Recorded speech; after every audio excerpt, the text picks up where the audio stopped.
Hi, thought I'd just jump on tonight because I've been speaking to so many people recently who are feeling overwhelmed and feeling that they're not coping so well with getting their deals over the line and things really being start and stop in the business. And I, I just got some top tips to help you break everything down so that you don't feel this overwhelming number one, guilt. I think that might be a mum thing, the mum guilt. I should be doing this. I should be doing that. I should be doing, I should be fantastic in my business. I should be doing more viewings. I should be doing more offers. I should have gone and seen that supplier today. And I need to look after the kids and I need to get the dinner ready and all that, right? So the overwhelm of life while trying to start or scale your property portfolio can become overwhelming. And I think coming towards the ends of the school holidays, people are getting to the stage where just get the kids back to school so we can get into our routine again. So I've got some top tips I'm going to share with you to help you deal with this feeling of overwhelm or the guilt, if you have these guilt feelings that you're not doing enough. And these things that can maybe work for you, they might not work for me. So just some ideas on how to help you break things down and cope better. All right, so the first step, and here we have a prime example of me trying to do something. Okay, we're live, so you need to go. Okay, good. Go and get some pudding then. Am I on TV? Right, off you go. Hi, Daddy and Granddad. Off you go, off you go. There we go. Prime example of trying to do too many things at once. Wow.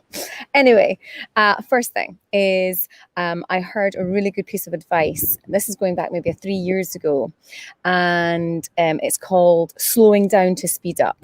And in fact, I just did a podcast session today with Mark Winship and Michelle Wales on this and many other elements of creating successful habits for your business. But tonight is all about overwhelm. But this slow down to speed up is based on a story where someone is trying to cut down a tree in a wood.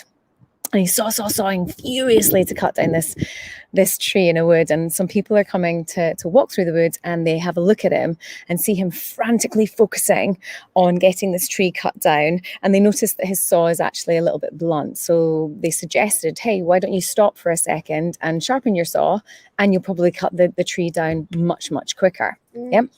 Okay. That's enough. If you've ever seen a fruit before, no, that's enough. This is what it looks like. Okay.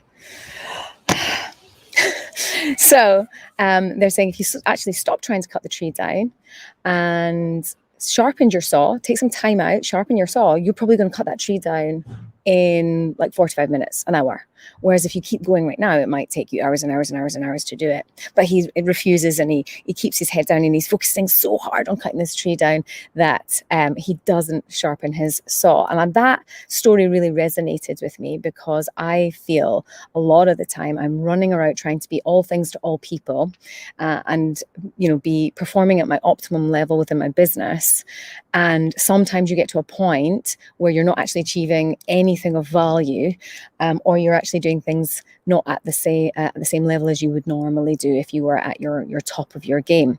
So that whole slowing down to speed up, stopping to sharpen your saw, it doesn't need to mean that you go off on a retreat for a week or, you go on a 2-week holiday. It can literally be, okay, I'm going to take myself away from my laptop, even for 15 minutes, do something else that brings me joy, be it meditation, not that I can meditate very well, or just focus on something fun, and then come back to it, and you will just hit the ground running far, far better, having just had that little time away. And like I say, it can literally be 10 to 15 minutes that makes the big difference to whatever it is that you're getting stuck in and focused on. Okay, so I find what's really useful when I'm feeling this overwhelm of I've got so much going on, I've got so much I need to do, there's so many things, so many actions I need to take. I find lists work really, really well. So I'm not a 5 a.m. club person. Getting up at 5 o'clock in the morning would make me very, very angry. So I'm more of a night owl. I'd rather work longer into the day and the night to get my to-do list finished. And so I have a journal book, and any thought that comes into my head of something that I need to do or need to action, I write it in that book. And then I can just deposit that from my brain, and I don't need to think about it and think, oh, I need to remember to do that. It's in that book, and then that book can be referred to as many times during the day as I need to. And then at night, I can review it and say, well, what have I not managed to do today? Right, okay, well, I'm going to prioritize that for tomorrow if it's an important task. So I find that that journal with a list has really, really helped me. And part of that whole slowing down to speed up part, for me anyway, is about self-care.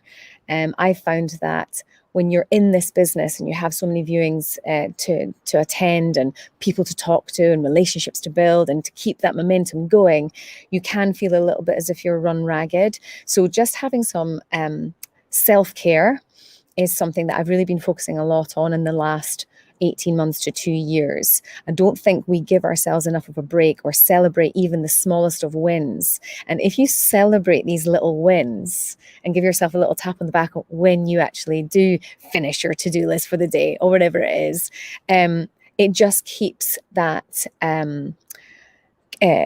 momentum and confidence going on a daily basis. Yeah. So I have columns of business related to-do lists, my boys related to-do list, house related to-do list, property refurbs to-do list, so I have different lists, and it's just good to get through and score them out. It does give you that sense of achievement, but you might not be a list person. So something else that could maybe help you if you are feeling overwhelmed is to keep a journal. And I remember when this was first suggested to me, and I thought, oh, I don't want to keep it. I felt like it was keeping a diary about all my feelings or, how things are going. And that just didn't really sit well with me. But actually, journaling is about just getting your thoughts on paper. It doesn't even matter what you're writing about. No one's going to read it. It's not about you rereading it and revisiting it in the future necessarily. It's about just getting all your thoughts down on paper so that they're not whirring around in your head and maybe weighing you down and maybe stopping you from, seeing the wood from the trees. So keeping that journal, I mean, lots of people do this and they do it on a daily basis. I find that's too intense a habit to maintain. So even if it's just once a month, or just when you feel like, oh, okay, maybe this is my slowing down to speed up, I'm just going to sit, I'm going to write in my journal about how things are going, what I'm feeling right now, or what I feel I need to do. And then that could be your slowing down. Just taking some stock, sitting down and writing in that journal. And like I say, you don't need to necessarily review it. It's not something that's you need to share really private or personal things about. It can be a business journal, if you like. And that journal could be what you pass on down to the kids and the grandkids so they can see how you've achieved what you're going to achieve. But I think small, manageable tasks that are easily maintained is what's going to really help you move and progress and develop in your property portfolio.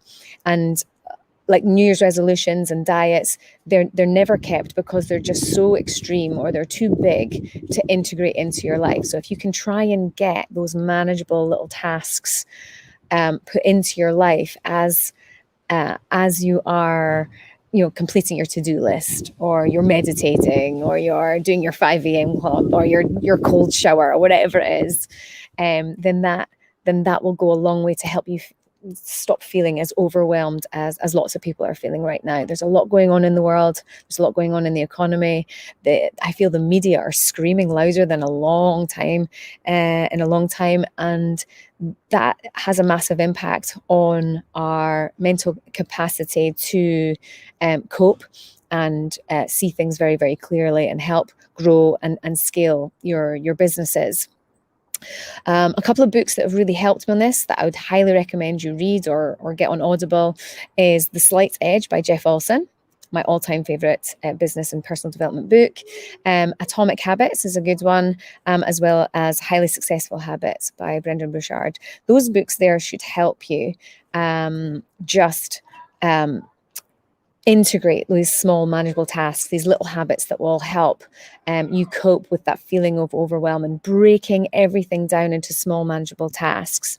What you could also do is break your to-do list down into high value tasks and low value tasks. What are the tasks that are going to make you money and add value to your business? And what are the tasks that you could potentially outsource to someone else? So admin, phoning the council to arrange council tax on a refurb, or utilities company. Those are all low value tasks. They don't add any value to your business at all. So outsource them to someone else and focus on the high value tasks, which is the sourcing of your deals, raising money, structuring the deals with your solicitors or your brokers. Those are high value tasks. So if you can, in a moment of overwhelm, break things down so that you understand what's priority and what needs to happen, then your sense of achievement at the end of the day is going to be far greater, meaning that the next day you're hitting the ground running again and not feeling that you're constantly chasing your tail and never really catching up. That's when things feel out of control. And when you don't feel in control, that's when fear creeps in and uncertainty, and it starts chipping away at your confidence. So if you can get a nice routine where you're very clear on what you have to do in that time, in that day, then that will really, really help you deal with this feeling of overwhelm. So I hope that's helped you tonight. I just jumped on very quickly. As you can see, I'm managing the kids by myself. So I'll be doing the bedtime routine tonight on my own. And I'm probably going to be working till about 10, 11 o'clock tonight on a few things on my to-do list. But as long as you can roll with those punches and laugh when something crazy happens, then it'll stand you in really good stead. Hope that's helped you, and look forward to seeing you again. If you've enjoyed this, please comment below. Start sharing with me anything that you need extra help with, any topics that you would find valuable, and look forward to speaking to you again soon. Take care.